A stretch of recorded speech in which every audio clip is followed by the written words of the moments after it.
fetiche da razão sempre resulta em irracionalidade.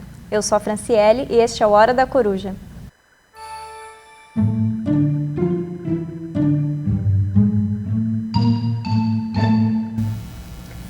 Boa noite, sejam bem-vindos ao Hora da Coruja.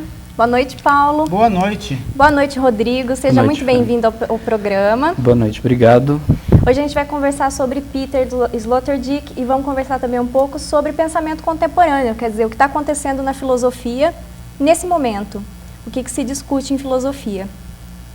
Vamos, mas primeiro vamos ver o Rodrigo pronunciar Peter, porque a gente começa a falar em inglês. Outro dia eu estava escutando o cara lá... É porque é alemão, né? Eu não sei também, como que é a pronúncia?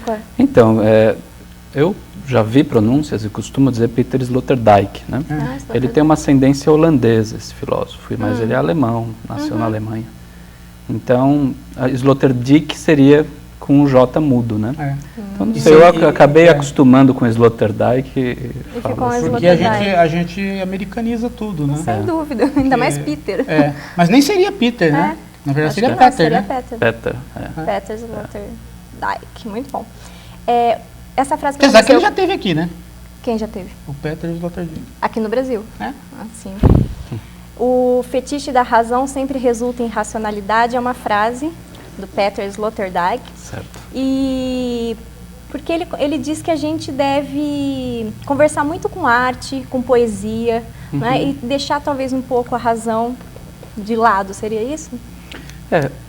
O Sloterdijk é um filósofo até um pouco sui generis, né, no campo da filosofia, porque ele tem uma dupla formação.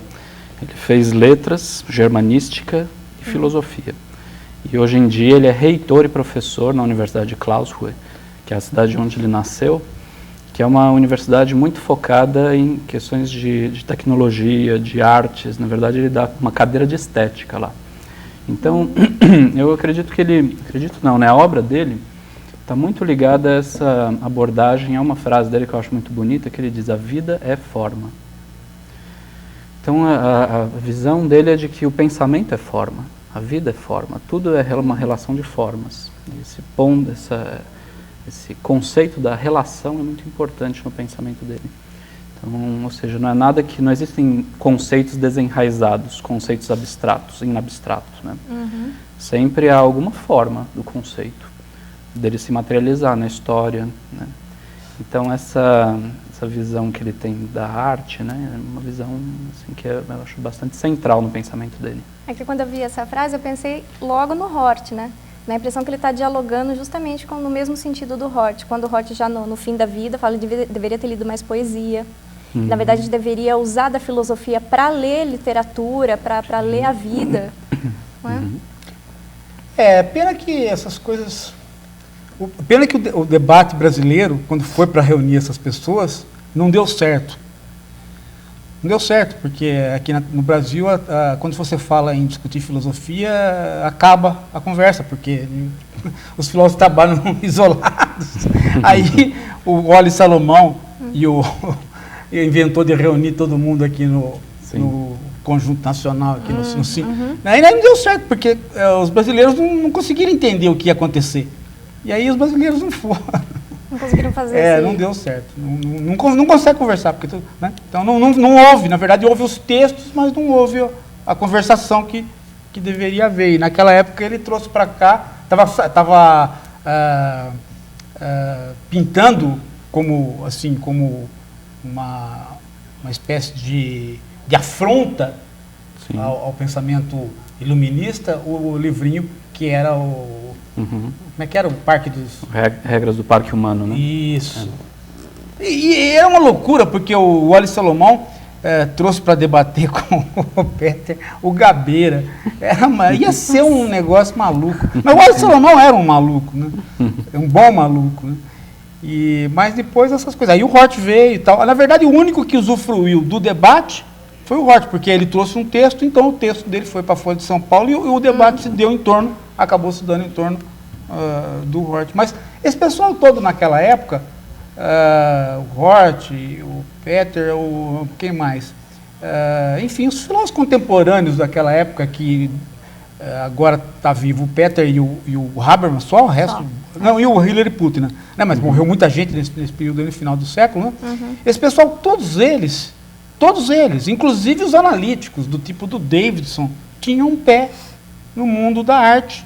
O Davidson começou a carreira como estudioso de literatura também. Esse pessoal todo tinha assim, uma abertura para uma situação que estava se configurando, né, na transição do século, que era essa situação de você começar que as pessoas chamavam a esquerda taxava de estetização do mundo. Sim. Vocês estão estetizando o mundo, portanto vocês já perderam qualquer relação mais umbilical com a vida. Né? Tem muita crítica a isso na transição do século. Né?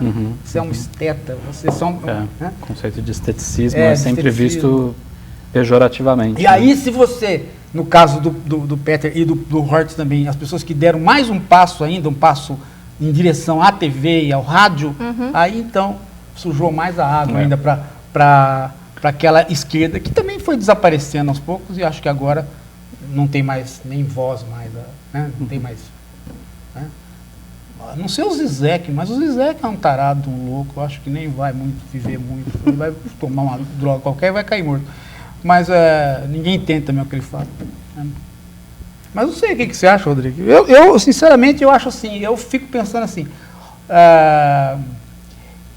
foi uma pena, né, que esses debates, eles... Veja só, deixa eu contar uma coisa que eu acho que você sabe, talvez. Aí, você sabe que a esposa, não a primeira esposa do Hort, a segunda esposa do Hort, ela tem um texto fantástico resenhando esse livro do Peter e fazendo uma crítica americana do Peter. Ela é uma filósofa mormon. A esposa do Hort é mormon. Uau! Interessante. Não sabia disso. Até, e o debate dela é interessante porque ela diz a seguinte coisa, né? Ela fala, se vocês alemães estão preocupados com engenharia genética, com tudo isso, porque isso tem um peso, né? Um peso na herança alemã negativa, mas nós aqui, a gente não, nos Estados Unidos, lida de forma a diferente, gente lida né? de maneira diferente. As pessoas vão nas clínicas e pedem o que elas têm que pedir para os médicos para montar os seus filhos ou não. Isso não é um grande drama nos Estados Unidos, né? O Habermas tem um texto violento contra isso. Eu acho que é uma visão mais pragmática, né, dos americanos de modo geral. Eu acho que a falta dessa visão é que gerou a polêmica em torno dessa conferência do Sloterdijk, né, Regras para o Parque Humano, que no fundo é uma conferência na qual ele está dialogando com a Carta sobre o Humanismo do Heidegger. E o Habermas ficou muito chocado porque ele disse que Sloterdijk estava retomando a palavra eugenia em solo alemão, né? Só que aí foi um pouco complexo, porque o Habermas acabou descontextualizando totalmente a maneira pela qual o contexto, né, onde o Sloterdijk estava pensando essa questão da eugenia no Regras, né? Então não sei se... Mas o que você acha dessa questão? Você acha... Porque, veja, quando ele começou essa conversa, essas coisas pareciam ficção, agora não mais. Não mais. Né? Agora, efetivamente, não mais. Olha, eu acho que ele está pensando, o Sloterdijk ele é um pensador que tem uma herança muito forte nietzschiana, né? E ele é um dos primeiros pensadores a questionar ou a usar o conceito de pós-humano. Ele tem uma definição do que seria a história do humanismo e como que hoje em dia nós estaríamos passando por uma transição antropológica. Eu não vejo com muito susto isso. Eu acho que nós temos que observar quais os impactos empíricos, né, assim, pragmáticos disso. Mas são questões que a gente pode levantar e podemos trabalhar essas questões, né? Eu acho que ele trabalhou, Regras é um livrinho provocativo, né? Mas ele não é a parte central da obra do Sloterdijk. Eu acho que acabou desviando um pouco a atenção para outros, a Crítica da Razão Cínica, né, que foi publicado no Brasil há pouco tempo, e para o grande projeto dele, que é o Esferas, nos 3 volumes. Então, acho que ele acabou se criando um certo ruído, assim, ou uma polêmica em torno dele. Isso até eu lembro que na época, em 99, que foi a polêmica, tinha pouca, a internet não era o que é hoje, mas houve 80, 90 mil acessos aos textos da polêmica envolvendo o Sloterdijk e o Habermas, né? Então teve uma repercussão, mas eu acho que são assuntos que a gente tem que pensar.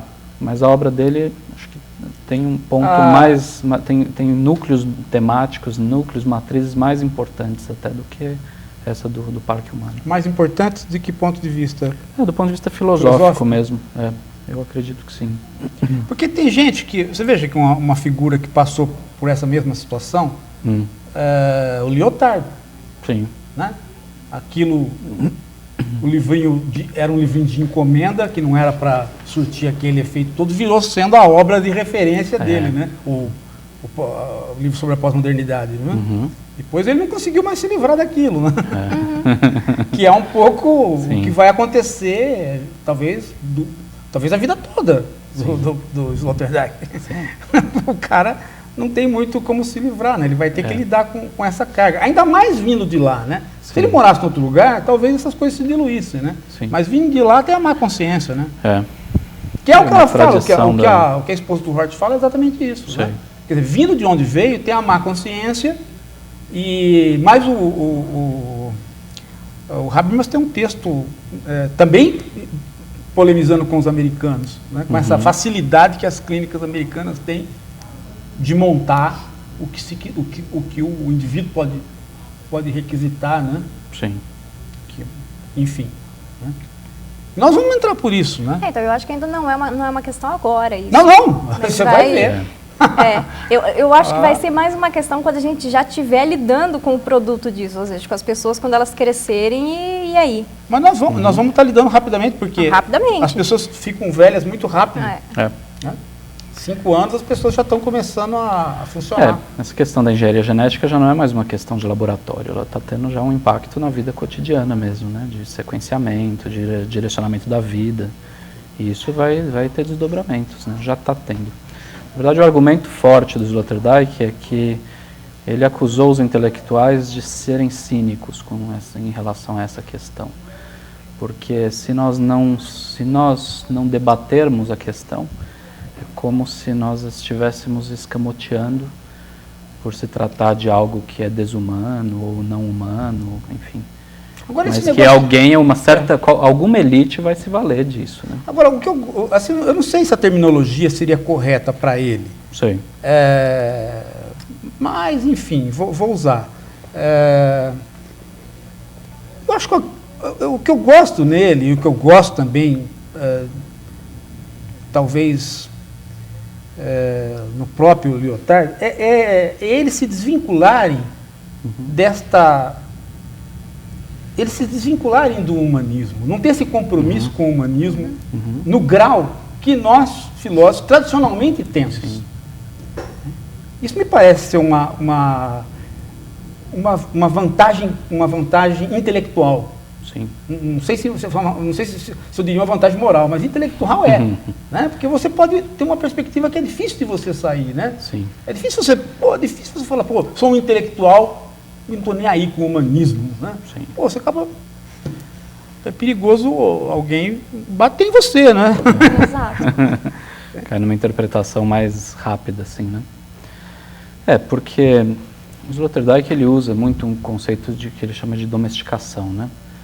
Que ele está lendo o Heidegger, o Foucault trabalha um pouco mais ou menos nesse sentido, ele também é um leitor de Foucault, mas por outro caminho. Mas para ele, a história do humanismo é uma história da domesticação, né? E da criação dos saberes. Uma das domesticações está muito ligada à tecnologia da escrita. Então, a época humanista, isso a gente vê muito pelos antigos, nós vemos Cícero, Sêneca, o valor que eles davam, né?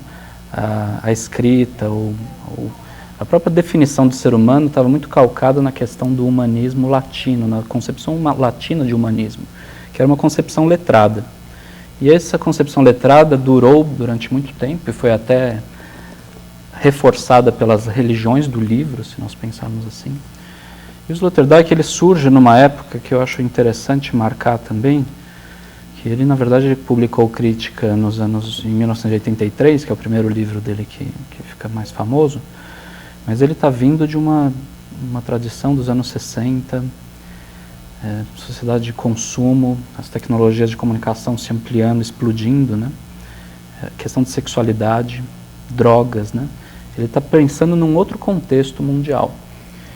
Então, eu acredito que ele começa a perceber que o humanismo está em eclipse, né? Ou seja, por mais que a nossa boa consciência queira negar isso, você tem fortes indícios de que essa tradição humanista está em crise. Nós podemos até sustentá-la e tentar sustentar algumas das suas heranças positivas, mas ele, observando o mundo e as mudanças, digamos, tecnológicas, antropológicas mesmo, que a gente tem no século XX, mais ou menos, ele percebe que é preciso pensar coisas como biotecnologia, como a vida vai se reconfigurar em termos tecnológicos, né?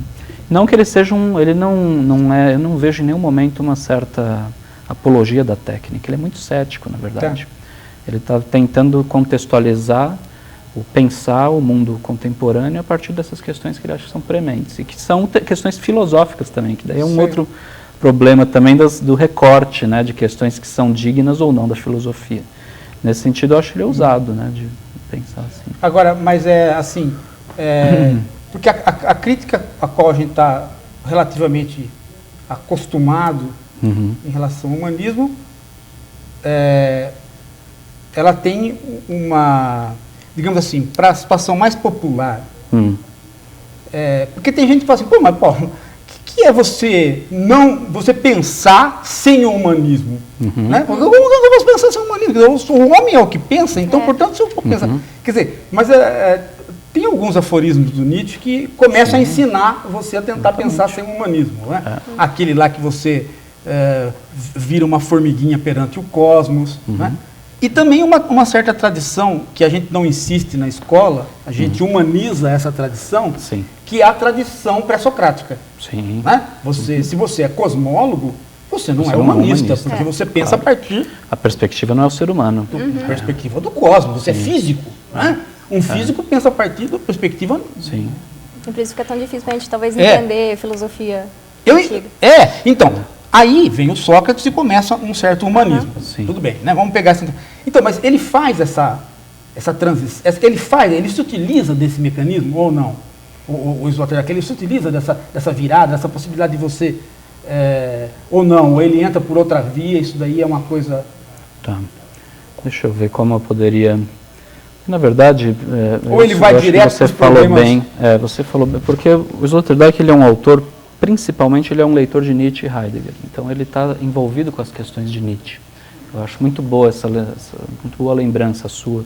A perspectiva nietzschiana geralmente é cosmológica, portanto ela sai da esfera humanista. Aquele aforismo famoso do Nietzsche, no qual ele diz que em algum momento, né, estou parafraseando de memória, mas em algum momento na história do universo, um pequeno ponto de lama chamado Terra, se criou algo chamado conhecimento.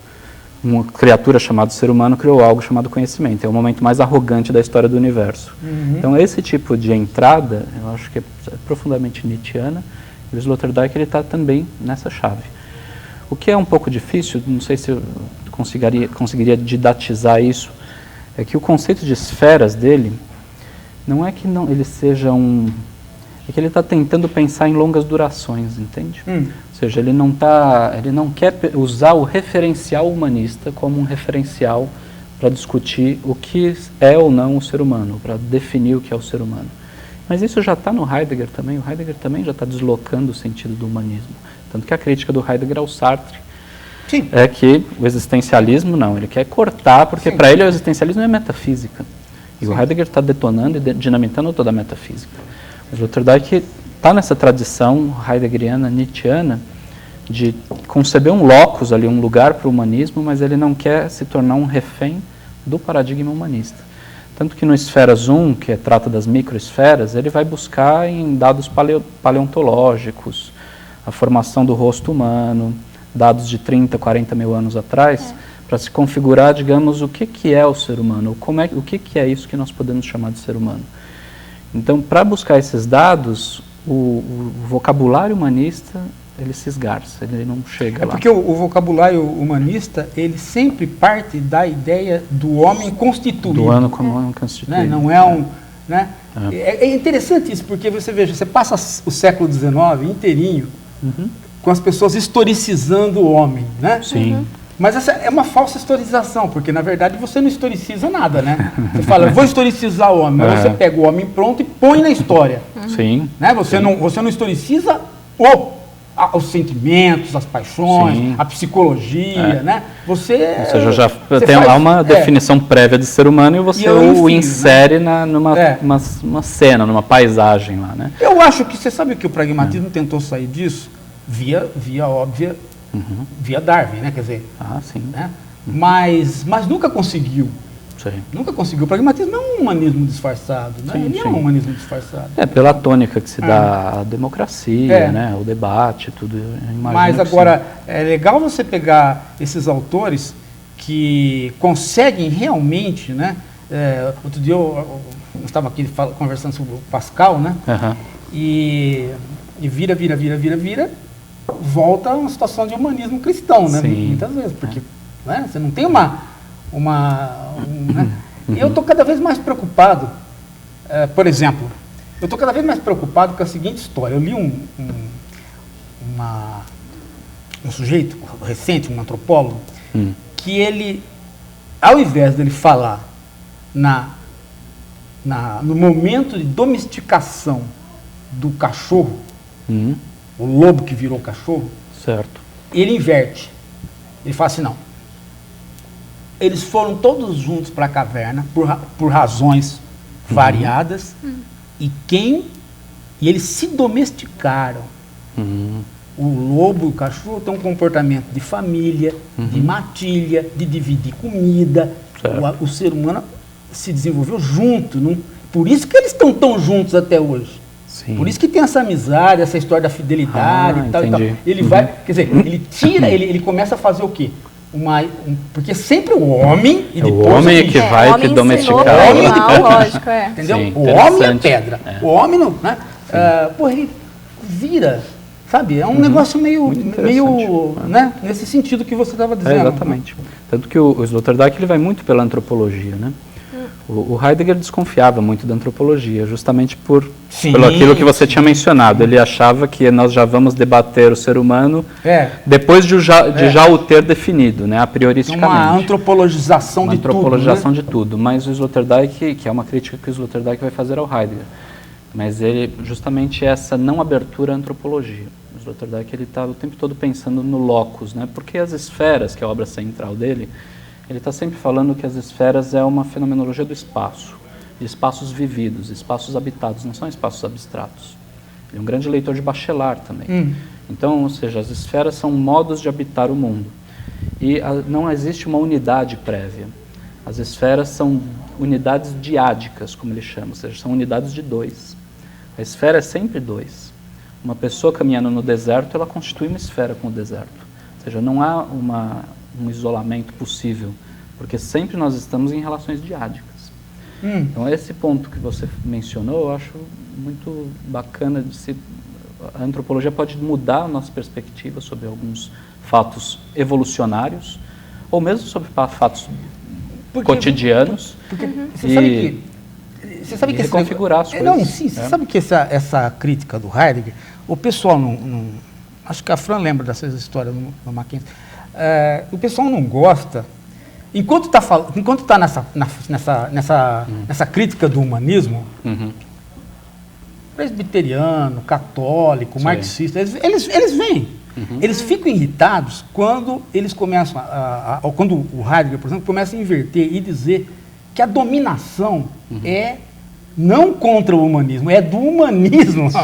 Eles ficam muito bravos, rapaz. Eles ficam bravos, porque... E eu conheci um animal, um bicho não, é um monstro, que ele é um monstro heideggeriano. Ele é um monstro heideggeriano. Você já viu esse monstro heideggeriano? Não. Não, você já viu naquele filme, o Fauno? Labirinto do Fauno. Labirinto do Fauno. O Labirinto do Fauno tem um monstro que ele tira o olho e põe o olho na mão. Ele tem os olhos nas mãos. Né? Tem os olhos nas mãos. Estou lembrando, mais ou menos. Essa ideia dos olhos nas mãos é um animal, é um monstro humanista. Porque, veja, ele não sabe ver, Ele tem que tocar. ele tem que tocar. Aham. Isso é um monstro humanista. Porque se eu estou aqui, ó, observando, né, eu posso... Eu não preciso das mãos. Não preciso das mãos. Sim. Né? Porque, veja só como é que você se transforma num humanista dominador. Falta de mãe. Porque a tua mãe fala assim, não põe a mão nas coisas, menina. Tudo E vai você colocando anda mão. assim, né? Você anda assim. Mas a mãe sai, você começa a andar já pegando. Sim, sim. E o Heidegger fala isso, né? Essa mania do homem ter que É. pôr a mão nas coisas, né? Sim. Não sabe ficar e- passivo, né? Para o Passivo no Heidegger sentido isso de- tem a ver com a história da técnica, né? Que é a grande história do esquecimento do ser e da identificação do mundo. Ou seja, a Exatamente. técnica ela né? foi Eu formulada a eu partir domino disso. pelo olho, É. pelo intelecto. O segundo Sim. passo é fazer o quê? Botar a mão. Né? Você sabe, Paulo, tem um filósofo mexicano, José Gauss, que não por acaso ele é tradutor do Heidegger no México. E ele desenvolveu um conceito bem antropológico também, que eu acho interessante, que ele fala dos níveis ópticos e ápticos. Então ele faz uma pequena análise da civilização a partir da ênfase que se dá aos conceitos ópticos. Então, por exemplo, a teoria no sentido grego Sim, é entendi. absolutamente óptico, né? É. Agora, na modernidade, com as navegações e com o mundo que nós vivemos, é um mundo absolutamente áptico, ou seja, ligado à aptidão e ligado às mãos. Você Para vê que você tatear, segurar, o Heidegger dominar. insiste em metáforas auditivas, né? Sim. Para poder escapar disso, né? É. Você já viu que... E o você já viu- Sloterdijk, ele faz uma defesa do som também muito interessante. Então, Depois a gente mas pode você já viu essa história do... Você viu esse negócio que a gente usa agora, né? Que o cachorro vai começar a ler, né? Porque você não precisa nem digitar nem nada, você tem que bater, né? Eu fui fazer assim, não virou nada. Você tem que dar um tapa, né? Ainda Mas, tapa, mas Rafael. se não é isso, é o supra-sumo, né? Do Heidegger observando, falou assim, um dia vocês dia. não vão mais nem digitar, vocês vão dar tapas no computador. E a gente tá dando tapa. O nego pega, você vê na rua um cara dando tapa no negocinho para ele virar. Outro dia eu vi uma O que vai facilitar muito para os bebês, né? Porque o bebê já mas dá tem tapa uma naturalmente. propaganda do bebê tentando abrir uma revista, né? Na verdade, uma revista de papel, e ele está fazendo ele assim, toca, ele tentar abrir, né? Né? Mas olha, eu não vejo isso como, eu acho que aí do ponto de vista do Sloterdijk, nada de novo sobre o sol, assim, não vejo grandes... Há uma transformação que é antropológica, eu acho. É uma transformação magnada muito grande, promovida pela ciência e pela tecnologia, século XIX e XX, até os dias de hoje. Se nós formos ver como nós estávamos, que é uma transformação para bem e para mal, não vem ao caso, mas há uma guinada. O papel antropológico da mulher na sociedade, por exemplo, se reconfigurou totalmente. Então, eu acho que há demandas, há aberturas muito positivas. Você acha que ele faz uma crítica do humanismo? Porque o Heidegger faz uma crítica do humanismo indo para a metafísica. O humanismo é uma forma de metafísica. Quer dizer, ao invés de pegar Sim. a técnica e a ciência, Sim. ele começa pela metafísica e chega E na chega técnica e na ciência. Ela é resultado Exatamente, de um pensamento que não se via como metafísico. Exatamente. Né? Bacon, não somos mais metafísicos. Aí ele fala, não, vocês são metafísica do sujeito, vocês são metafísicos. Né? E é aí que está a dominação, vem daí. Você estaria dizendo que o Sloterdijk faz exatamente o oposto, ele deixa para lá essa história da metafísica e vai direto para as questões mundanas, para o empírico, para a técnica, ou não? Ele é um filósofo muito do empírico. Eu acho que ele... Essa coisa da antropologia mesmo, a antropologia de ir lá mesmo. Porque eu senti isso lendo, né? Assim, Sim. às vezes quando ele vai nos detalhes meio... Os detalhes. Muito Eu acho que ele tem uma dimensão muito do que nós fazemos, entende? O que nós produzimos. Eu acho que ele é um filósofo que ele é muito fino, de uma erudição extraordinária. É muito difícil lê-lo, às vezes, porque ele é um ensaísta, ele ganhou o prêmio de ensaio. Mas ele tem uma rede de conceitos ali por baixo. Então, você parece que você está lendo um texto assim, literário e, na verdade, é muito capcioso. Mas eu acho que ele não faz uma apologia da técnica e nem uma... Eu estou deixando o juízo de valor de lado. De lado, né? Totalmente. Eu estou indo mais pela pegada, pela né? pegada. Porque, por exemplo, eu, particularmente, quando li, eu fiquei meio decepcionado. Crítica da Razão Cínica, não os outros livros. Certo. Os outros livros eu até gostei. Mas, assim, eu fiquei decepcionado porque tinha mais juízo de valor do que eu imaginava. Sei. Né? E assim, juízo de valor, alguns meio velhos, né? meio envelhecidos. Sei. Chegou uma hora que eu esperava que ele fosse fazer uma análise da sexualidade menos... Virou um negócio de frankfurtiano chorão. Né? Do tipo assim... Porque no fundo a pornografia é ruim, o consumo é ruim. Eu não aguento mais essa gente, sabe? O cara começou a falar para mim que o consumo é ruim, a pornografia é ruim. Ah, não, mas isso ele vai ele, recuperar. Nesse livro talvez tenha um pouco. É o primeiro livro, talvez eu entendo. Né? Porque, na verdade, o Sloterdijk, ele vem da escola da teoria crítica. Né? Aquilo ali ele é egresso, mas ele se afasta bastante. O certo seria fechar a escola de Frank durante uns 40 anos e retomar daqui a 40 anos. É muito chato aquele povo. Isso é muito chato. Eles são bons, eu adoro. Porra, caramba, sou formado nesse negócio. Mas tem um ranço meio não moral, moralista mesmo, nessa crítica do consumo, nessa crítica da televisão, nessa coisa do... Sabe, isso é xarope, sabe? Isso é xarope, porque isso não tem a ver. Né? Mas talvez no Crítica da Razão, o Sloterdijk talvez ele esteja ainda um pouco à sombra. O capítulo do Pum é excelente. O capítulo do Pum é excelente, mas no capítulo do seio aparece o moralismo. Parece o moralismo. Né? Ele não trata teta de mulher como ele trata bunda. Bunda ele é menos moralista, teta ele já moraliza. Ele está nessa transição ainda. Então, estava nessa transição. Até falei, Pondé, esse cara aí tá meio esquisito. Gosta mais de brinquei com o Pondé. Mas eu acho que aí, talvez esse livro, que é o primeiro livro dele, ainda esteja num ponto de transição. Porque a questão do cinismo é central, né, na obra do Sloterdijk. Eu acho que é uma das ferramentas boas para nós analisarmos o mundo contemporâneo. Porque há aquela divisão que ele faz, ele está lendo o mundo a partir dos cínicos antigos, né, do movimento cínico, mas também principalmente a partir do iluminismo. Então ele faz uma categorização de que haveria diversos níveis de falsidade de consciência. Um dos níveis seria a mentira, o outro seria a ilusão, o outro seria a ideologia. Então, de uma certa forma, a escola de Frankfurt, ou alguns autores, algumas linhas, a teoria crítica, e na verdade para o Sloterdijk, desde o iluminismo, nós paramos na ideologia, ou seja, na crítica ideológica. E nós não fizemos a entrada na quarta etapa, no quarto nível de falsidade de consciência, que é o cinismo propriamente. Que é quando você usa o próprio mecanismo ideológico para autolegitimar o seu discurso, mas você não percebe a região de sombra que você mesmo está produzindo com o seu discurso.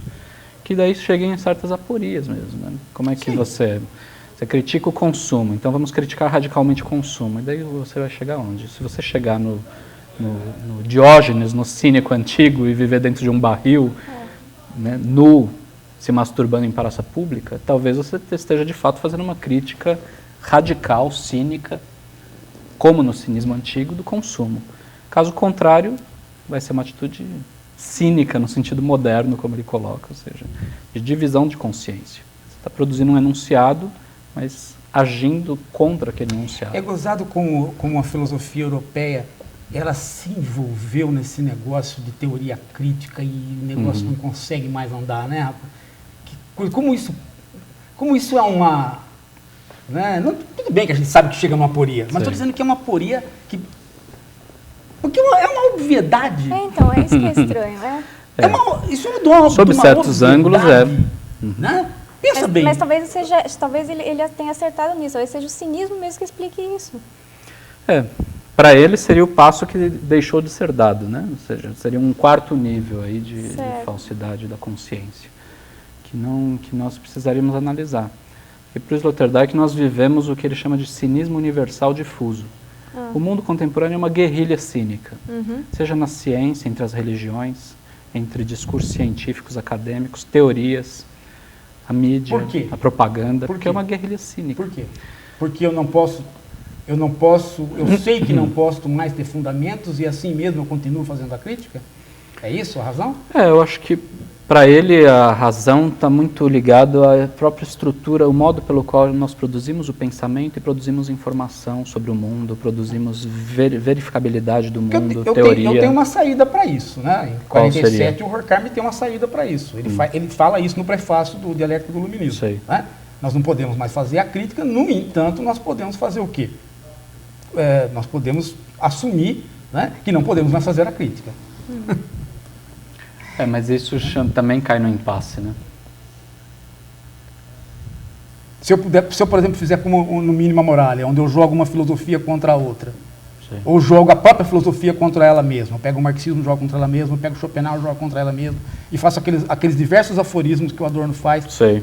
voltando a filosofia contra ela mesma, eu tenho ainda um cinismo? Eu acho que do ponto de vista do Sloterdijk, sim. Sim. Sim, porque a questão do cinismo não é necessariamente o tipo de argumentação, não é a validade da argumentação, é a própria estrutura no qual o mundo está produzindo essa informação, ou como nós nos inserimos. O que é o papel de um intelectual hoje em dia? Ou como um cientista pode se destacar, de se separar aquilo que ele produz de todo um conteúdo de discurso construtivo, construído em cima daquilo que ele produz. Tá. Não sei se eu entendi a sua questão. Não, nesse você sentido. entendeu e respondeu. Você entendeu e respondeu. É. Entendi perfeitamente. Quer dizer, não se trata Não da se estrutura trata do de- texto Porque e da metodologia de ataque do Eu texto. sei que é distante, mas pensar nesse tipo de argumento do Mínima Moralia, do Adorno, no limite nós podemos cair num ceticismo, de um conflito de interpretações ou num conflito epistemológico. Mas isso não resolve a questão do cinismo, porque nós continuaremos... O Sloterdijk ele descreve o cinismo como estilhaços esquizoides, ele chega a usar essa palavra. Ele diz que, na verdade, nós temos uma herança do cinismo antigo, que era uma força que, para ele, a filosofia, o movimento de pensamento da antiguidade mais libertário, digamos, se é que eu posso dizer assim, o mais transgressor. Só que essas forças de libertação, ou forças de emancipação, vamos usar esse termo, elas começaram a ser alocadas a serviço dos senhores.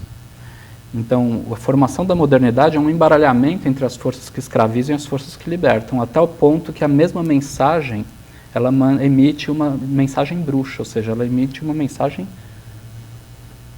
bionívoca. Sim. Ou seja, ela é de mão dupla. Eu vou te libertar, eu vou te ajudar, Paulo.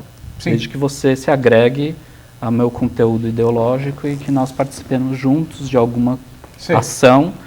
Mas eu vou te libertar, eu sou o seu libertador. É. Justamente nas forças que libertam é que está o cinismo mais corrosivo. Tá, o Foucault faz um exemplo que é os exemplos de discursos, todos os discursos libertadores são Sim. discursos que, à medida que a libertação está sendo emitida, Sim. né, o poder do libertador está sendo constituído Claro. inevitavelmente. E a análise do Inevitavelmente. Foucault é brilhante nesse sentido. Né? Né. Mas o Horkheimer diz isso, enfim. A percepção de que a teoria crítica está com problemas, ela é velha, né? Sim. Eu não acho, olha, sinceramente, eu não, por isso que me irrita essa crítica a essa coisa que você vai, sofistica a crítica, torna ela erudita e tal, e depois o final é para dizer que eu não posso viver consumindo. Porra, mas isso daí quem foi hippie já disse, saco. Porra, mas esse negócio já... entendeu? Não precisava tanto. Não precisava tanto. Não precisava. Qualquer padre diz isso, que não pode consumir, porque já não podia consumir. Inclusive, ó, tem uma pergunta da Vera Bosco. Ela fala, por que as religiões são tão contra o consumismo? Não pode ter usura, não pode ter nada. Né? E tem aquele mecanismo fantástico, né, que é o... Como é que chama lá? O Cartas Persas. Né? Do Cartas Persas tem uma hora o cara fala assim para você, eu vou te ensinar como é que a gente faz para que a gente nunca fique pobre. Né? O francês visitando lá o derviche, lá o padre. Aí o padre fala assim, é só você fazer um voto de pobreza. Exatamente. Você nunca fica pobre. Por quê? Porque as pessoas vão dar as coisas para você. Nós vamos ficar com muito E é fantástico isso, porque veja só, o Maluf foi preso. Olha que interessante, o Maluf foi preso. Foi preso aqui. Aí as pessoas falam assim, pô, precisamos levar um quibinho. Levava um quibo. Por quê? Porque ele não é assim, ele viveu em berço de ouro. Então tirar dele isso, porra, sacanagem. E teve um padre na minha terra lá, no interior, porque minha terra é aqui em São Paulo, mas morei muito tempo no interior. Aí esse padre fez voto de pobreza. Ele era muito rico. Ele era muito rico e ele fez voto de pobreza. Esse cara nunca andou a pé, a comunidade comprava carro para ele. Mas carro bom. Carro bom. O outro padre não. Roupa de linho. O que era pobre, o que era o padre pobre, Sei. ele falou assim, você já está acostumado, bicho. Você fica com isso aí. Aí o outro não. O outro tem voto de pobreza, não. O que fez voto de pobreza, não. O desgraçado nunca passou necessidade. Aliás, ele teve muito mais do que se ele fosse rico. Ele, né? Deus castigou ele, porque ele caiu do trator, o trator passou em cima da cabeça dele, a cabeça dele saiu rolando. Né? Foi um dia que eu bebi cerveja doidado, eu detestava aquele padre. Mas veja só, essa ideia de que eu falo coisas para você, eu compro um livro de esquerda, né? Compro um livro de esquerda no mercado livreiro, né? Sim. Eu me torno um grande autor, né? Eu me torno um grande autor de esquerda, um vendedor de livros de esquerda, né? Isso estaria na perspectiva do Sloterdijk, né? Quer dizer, o mundo mesmo, né? Como uma teia que não te tira, né? É isso? Eu estou errado? Não, é isso. É isso mesmo? E o cinismo ocupa e ele se manifesta de diversas formas. Porque você já viu o cara de esquerda brigando por direitos autorais? É pior do que qualquer cara, rapaz. É por isso que eu gosto daquela camiseta do Che Guevara, mas é com as orelhinhas do Mickey. Não, porque acho que representa melhor aí a situação. Você não acredita que os caras brigam por direitos autorais como eles brigam, sabe? Porque é uma voracidade capitalista. Né? E o cara está produzindo um negócio, né, que parece ser o suprassumo do contra aquilo, mas aí ele, sabe? É um negócio interessante esse mecanismo pelo qual você está enredado. Sim. Né? A observação do Sloterdijk, eu acho que ele desenvolve isso mais no segundo volume do Esferas, e até uma obra que foi publicada à parte, que chama Palácio de Cristal, que é uma filosofia da globalização. Então ele vê, na verdade, como todas essas teias, né, foram sendo criadas e que, no fundo, nós vivemos aquilo que aqueles franceses chamam de espaços reticulares. O mundo está todo reticularizado já. Não há muito espaço para sentimentos românticos digamos, de imaginar um espaço que esteja fora dessa reticulação que a globalização e o capitalismo produziram. Tá.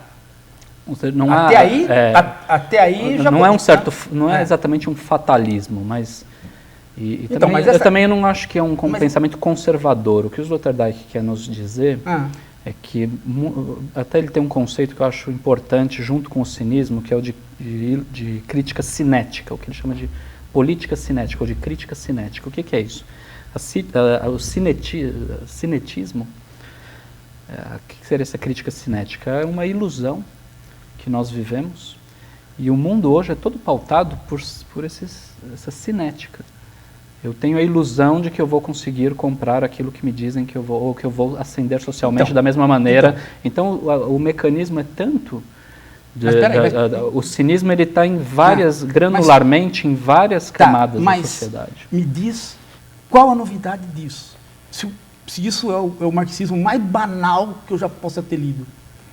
Acho que a novidade é porque... Globalização. Gaiola de ouro, o Weber cansou de falar. Que tudo vai se explodir. O Marx, pelo amor de Deus, né? Não, aliás, o Palácio de Cristal é uma imagem que ele tirou do Dostoiévski. O Dostoiévski já estava vendo isso lá no século XIX. Isso que esses pensadores me parece que... Mas o diferencial é que a chave não é exatamente marxista. Não, pera. É uma chave, não. Mas digo assim... Não é, mas do jeito que foi falado, é.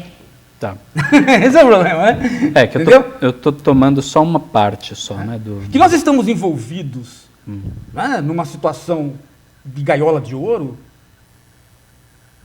isso Marx, Durkheim, Weber fecharam o quadro. Não tem nenhuma novidade nisso. Então, daí, Paulo, mas você não né? concorda que no próprio marxismo você propõe uma superação dialética disso? Não. Nenhum Marx acreditava nisso. Né? Os marxistas acreditam em muita coisa que o Marx não acreditava. Não, mas isso aí é... Não, É. isso é bobagem. Isso é coisa de Leonardo Boff. Isso é a brincadeira. inovação. Mas vamos pão, queijo, Certo. queijo. Vamos lá. Né? Vamos pão, queijo, queijo. A crítica do Marx ao romantismo. Né? Não vai ter mais nada que... O romantismo. Não vai ter nunca mais espaço para o romantismo no Manifesto Comunista. Sim. Né? Vocês não, né? Vocês estão perdidos. Vai acabar essas relações. Tudo vai ser instrumentalizado. Né? Então, aquela entrada, né? A burguesia destruiu tudo que vocês imaginavam que podia existir, de ainda humano, romântico. Essa crítica está lá.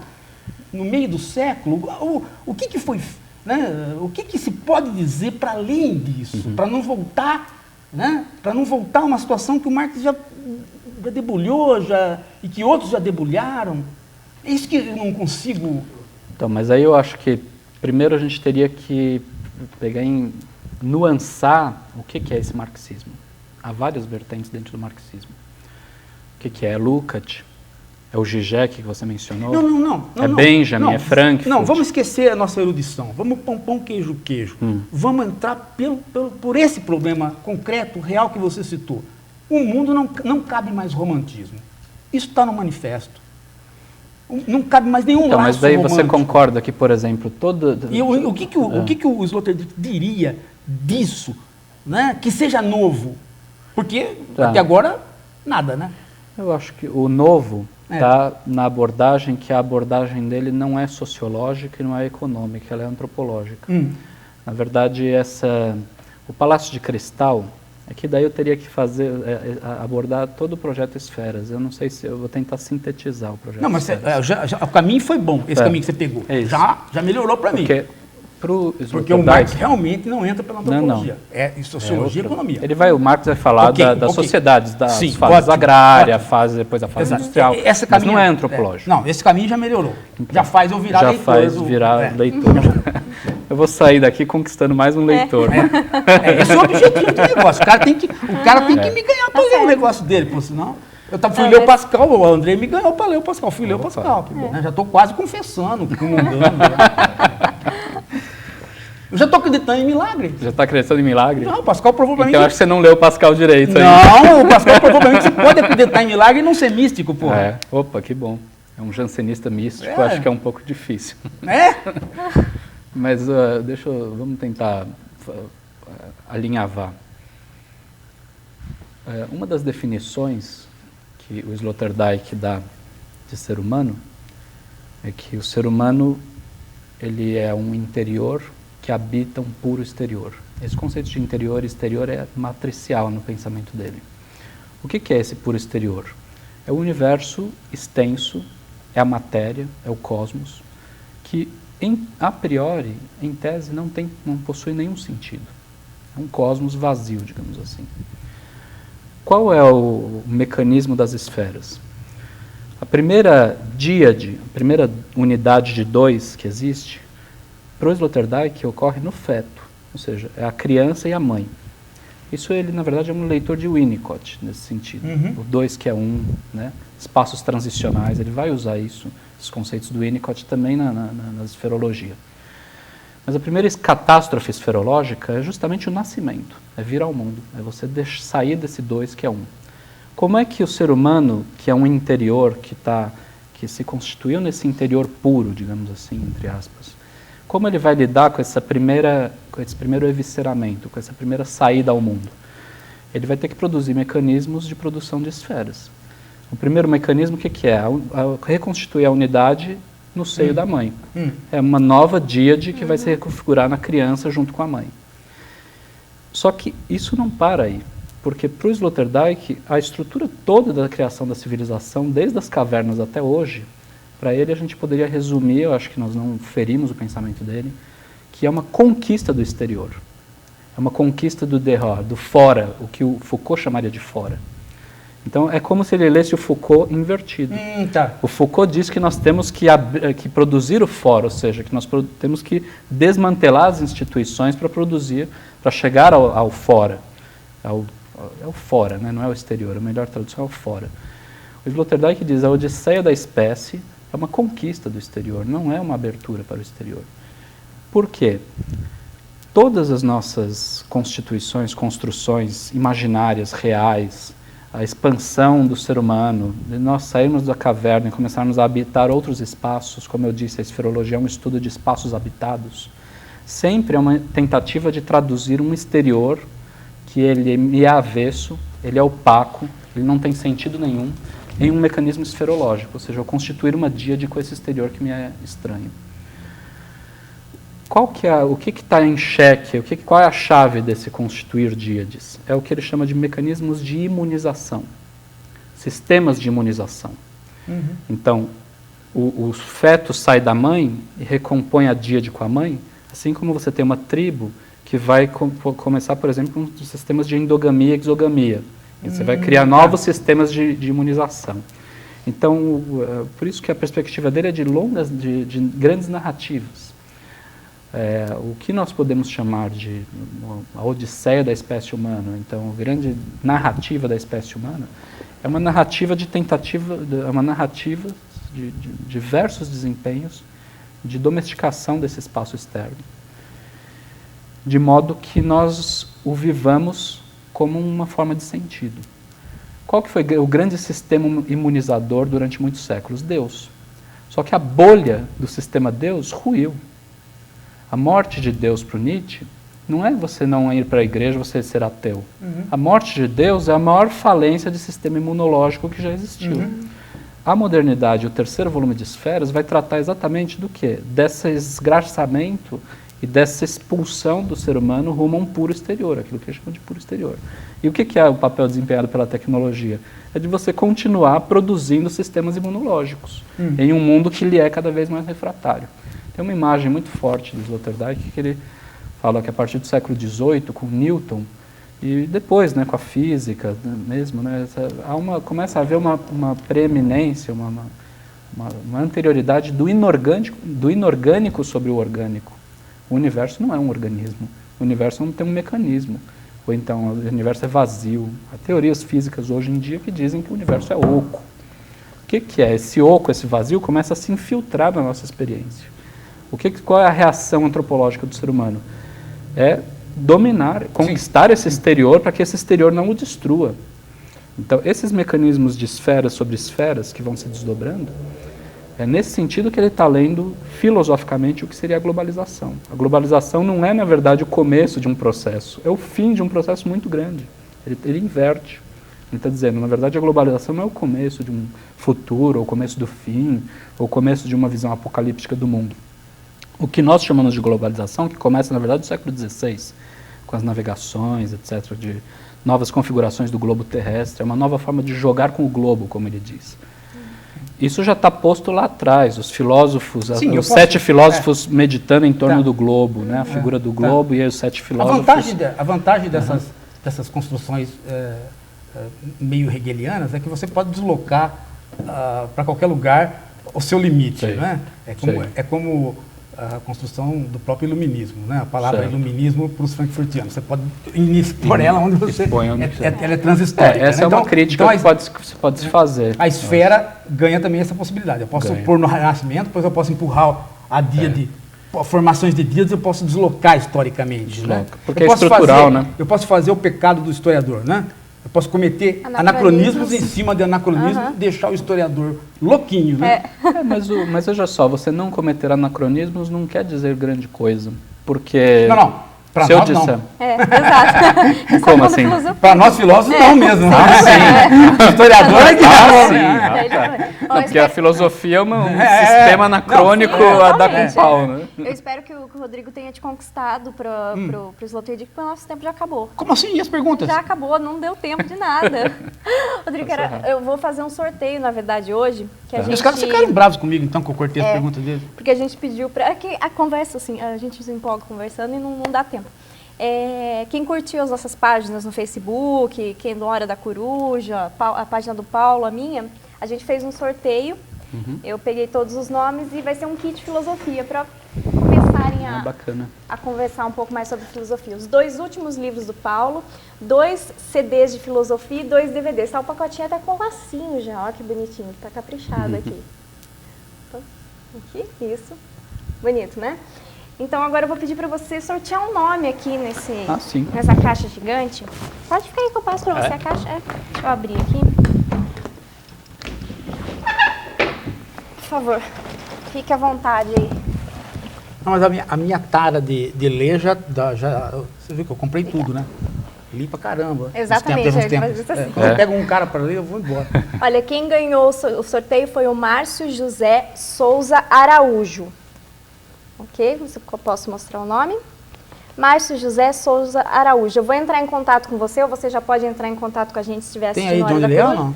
É Universidade Ceuma, mas não sei de onde. Cristiúma ou Ceuma? Ceuma. Onde fica isso? Não sei. Vamos descobrir. Semana que vem a gente avisa e mostra quem é. Vou entrar em contato. Até semana que vem não responder o contato, não tiver, eu faço um novo sorteio, combinado? Então, Rodrigo, eu quero agradecer demais a sua participação. Imagina, eu que agradeço. Agora a gente pode fazer mais Paulo, leituras do Sloterdijk, aprendendo até agora o nome. E não, mas precisa convidar ver esse negócio. Eu acho que nós estamos americanizando, né? Pode ser. Você queria comentar alguma coisa sobre o livro? Não, é um livro que, na verdade, que eu organizei, de um filósofo brasileiro, Vicente Ferreira da Silva. Eu organizei as obras completas dele. É um filósofo muito importante, saiu pela editora É que já saiu a última, foram 3 volumes, né? A gente fez uma caixa. E saiu o 3º volume já faz 2 anos, 1 ano e pouco, acho. Mas é só que eu queria só comentar mesmo, porque eu acho que é importante esse tema da filosofia brasileira. Ele é um tema um pouco espinhoso, marcar um programa para a gente conversar, né? Pode, sobre ele. Agora nós somos... Vamos conversar, seria um prazer. Vai ser super bem recebido. Se a gente ganha o Rodrigo para o nosso grupo. Para o nosso time de malucos, desesperados, né? Já ganharam, já. Você sabe que aqui não... Pessoal, então eu quero agradecer. Até semana que vem. Só um recado. A Imaculada perguntou sobre o programa do Pascal. A gente fez semana passada e semana retrasada com o Andrei. 2 programas do Pascal. Então você pode encontrar no YouTube mesmo, Hora da Coruja Pascal, que você vai encontrar o programa, tá bom? Beijo, então. Até semana que vem.